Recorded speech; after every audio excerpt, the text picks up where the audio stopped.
The Cold War. The process of European construction, the main global institutions of our times. All of this have the same starting point, 1945, the Allied victory in World War II, the most decisive moment of the 20th century. This mega conflict marked a turning point for global geopolitics, shaping international relations ever since. However, today, in 2023, there are signs that we may be approaching another such watershed moment. Think about it for a second. The fall of the Soviet Union generated the illusion of an era dominated by the United States, the great economic and military superpower. Perhaps it was true in the 1990s, but the economic crisis of the Great Recession, the attrition suffered in Iraq, and the colossal failure in Afghanistan have put the American empire in trouble. It has also been shaken internally by the extreme political polarization generated by Trumpism and his opponents. The United States is not at its best, and so, naturally, the question is obvious. Who might have an interest in taking advantage of this apparent weakness? Putin's Russia, without a doubt.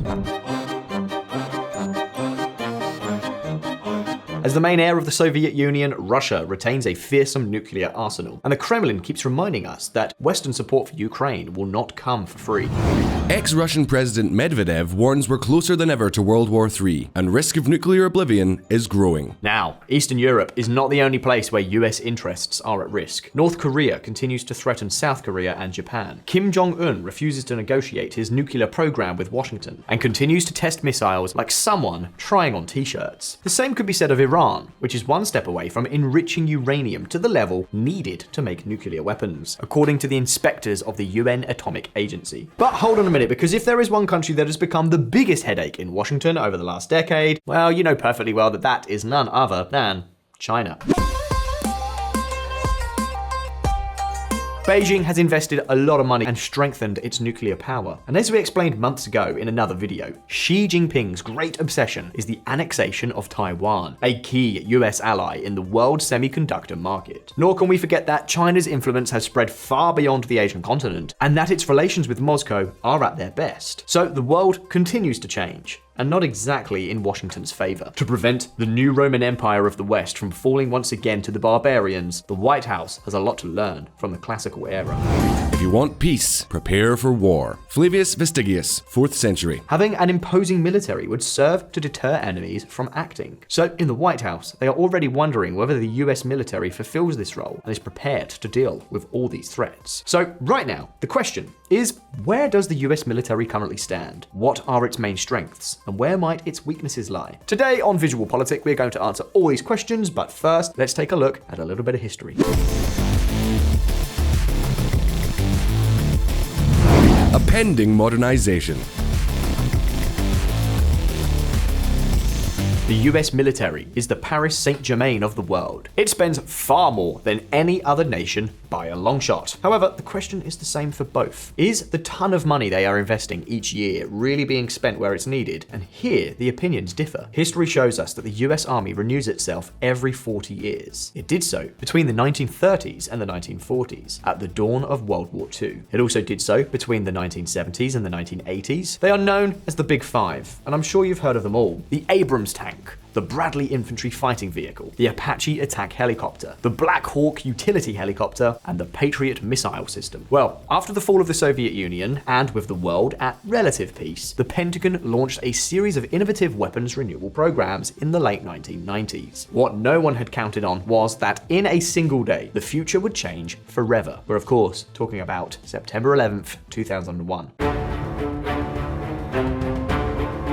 The terrorist attacks on the World Trade Center and the Pentagon prompted President George Walker Bush to launch two wars at virtually the same time. The military operations in Afghanistan and Iraq were a success, toppling the Taliban and Saddam Hussein's regime within just a few weeks. However, US troops were trapped in two endless conflicts against various armed groups, which has required continuous human and financial resources and has been politically draining.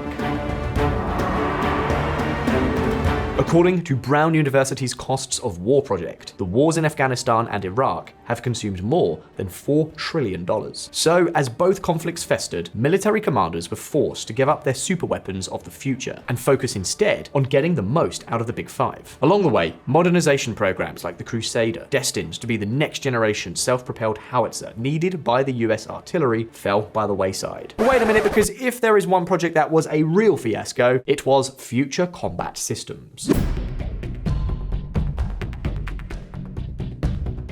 Launched in 2003 by the Bush administration, its goal was to create new brigades, equipped with new manned and unmanned vehicles, linked together to act in an unprecedentedly fast and flexible manner. The US military claimed it was its largest and most ambitious program since World War II. However, the Obama administration decided to cancel it as part of a change in strategy, focused on spending more on fighting terrorism and less on preparing for conventional warfare against large states like China and Russia. There's nothing better than this headline from 2011 to give you an idea of the extent to which the modernization of the US Army failed. Army report. Military has spent $32 billion since '95 on abandoned weapons programs. As you can imagine, no one goes out to announce a failure like this, then stand idly by. The first commandment of political communication is to offer an alternative to divert attention.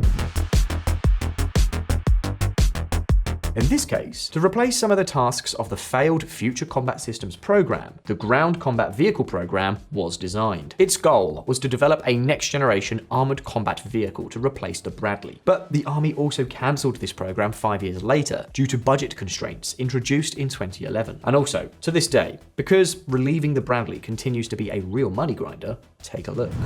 Pentagon Wars 2. Army to spend at least $1.5 billion on prototypes for a third attempt to replace Bradley fighting vehicle. The Obama administration passed the BCA, the Budget Control Act, in 2011, which had notable implications for the Department of Defense's budget as part of the White House's efforts to reduce the rising deficit in the wake of the Great Recession. This Budget Control Act established spending caps for 10 years, so it has been in effect until 2021. This is not the time to discuss whether this act was necessary or not, but we can say that it has been an obstacle to the modernization of the US as reflected in news stories like this one. Report. Defense spending must exceed BCA caps for nuclear modernization. And of course, if in all this time the Pentagon has not done its homework and the threats have not stopped increasing, these two facts combined indicate that the country that was considered the great military superpower until not so long ago could have problems if events were to accelerate against its interests. What kind of problems are we talking about? Well, let's get into it. An insufficient legacy.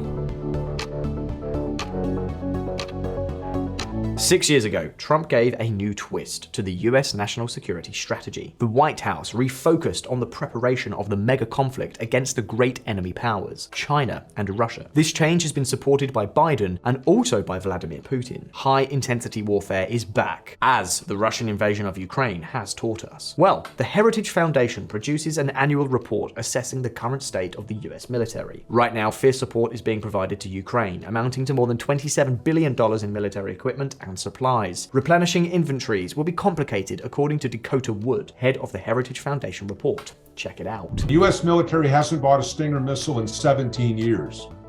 Raytheon, the company that makes them, says that most of their supplier base has gone out of business because if you're not buying a product, the company that makes that product goes out of business, right? So if we wrote them a check today, they could have the first replacement missiles back to the military in 3 years. According to Dakota Wood, the United States has already provided Ukraine with 1/3 of its Stinger anti-aircraft missiles, as well as more than 1 million artillery shells and 1/3 of its total stockpile of Javelin anti-tank missiles.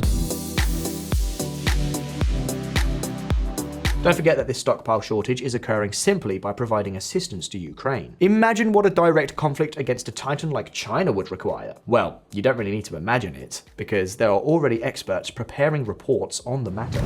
US weapons industry unprepared for a China conflict, report says. With respect to the armed forces, the Heritage Foundation report considers the capacity of the US military to fulfill its mandated missions to be insufficient. The report refers primarily to a question of size. In every major conflict since World War II, the United States mobilized the equivalent of 21 brigades of ground forces, the Marine Corps approximately 15 battalion, and the Air Force about 600 combat aircraft. In this sense, the Heritage Foundation considers that in order to secure US interests, it is advisable to have a force twice as large. This would mean that the Army should have 42 brigades, when it currently has 31, the Marines 30 battalions, when now they have 22, and the Air Force 1,200 fighters, when it currently has barely half that number. Likewise, the Navy would require 400 ships when the actual number has already dropped below 300.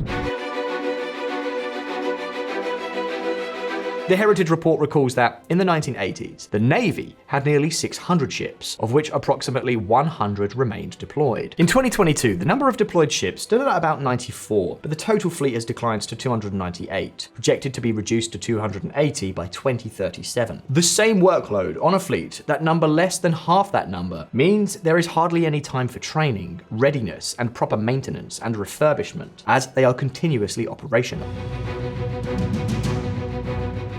A similar problem exists in the Air Force. According to Heritage, during the Cold War, fighter pilots averaged more than 300 flying hours annually. Today, they average less than 120 hours. Likewise, the Army operates with brigades, but focuses its training on a smaller number of companies, assuming that in combat, they will all coordinate well. And some of you may be thinking, but Heritage's approach of being prepared for 2 wars is a bit exaggerated, isn't it? Well, everyone can think what they want, but look at what Admiral Richard, commander of the US Strategic Command until his retirement last December, argued before the Senate.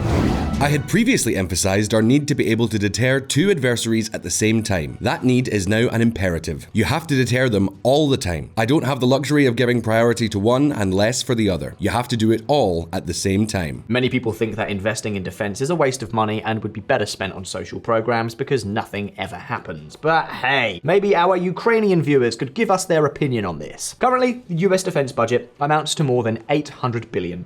Let's now see what their big gambles are. Get out your wallet again, Uncle Sam.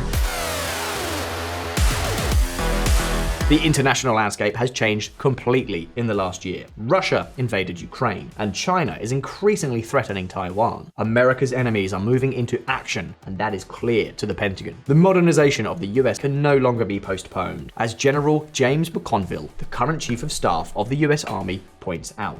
Everyone believes, and I believe strongly, that we must transform and modernize the Army now. So we've got to do that.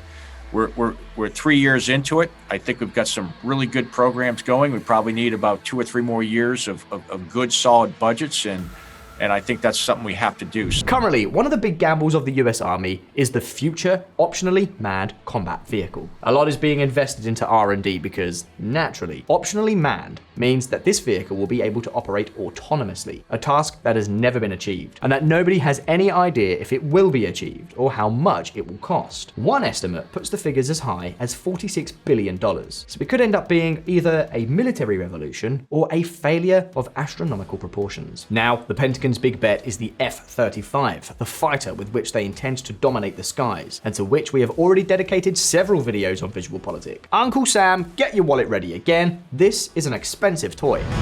The Pentagon adds $14 billion to the total cost of the F-35 fighter to $412 billion, up from $398 billion. A total of 2,400 F-35s are to be acquired, so each will cost around $160 million, a little more than what Barca paid for Dembele. In both cases, it remains to be seen whether such a large investment was worth it.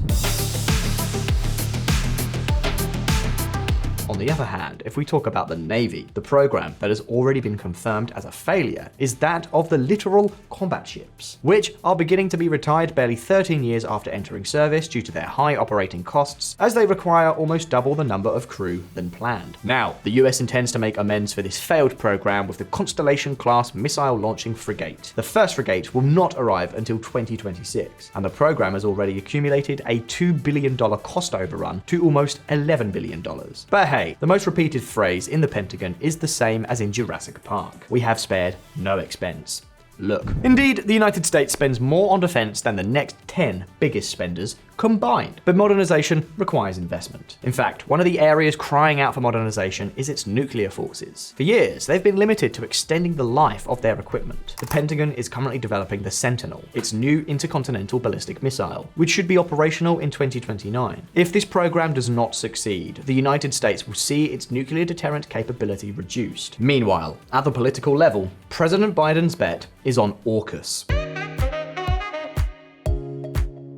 AUKUS is a military alliance between Australia, the United Kingdom, and the United States. The pact targets China's navy, the world's largest. AUKUS seeks to increase the involvement of the White House and Downing Street in Pacific affairs. Thus, the United States and the United Kingdom will help Australia to acquire a fleet of at least 8 nuclear-powered submarines, capable of operating with great range, endurance, and stealth.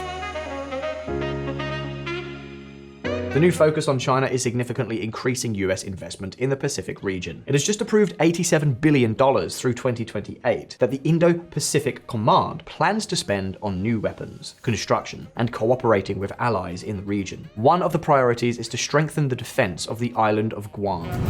Defending US military base of Guam, Lockheed to boost Aegis weapon system to thwart Chinese PLA missiles. The Chinese DF-26 missile is known as the Guam Killer, so anything the US installs to defend Guam is more than justified. And now, the question is over to you. Do you think that the US military is ready to take on China and Russia, or do you think that there will never be a direct clash, and it would be better to spend so many millions of dollars on other things? You can leave me your answers in the comments. And as always, don't forget that we have new videos every week, so subscribe to the channel so you don't miss any of the updates. Click that little bell icon, and if you like this video, like it. I'll see you in the next one.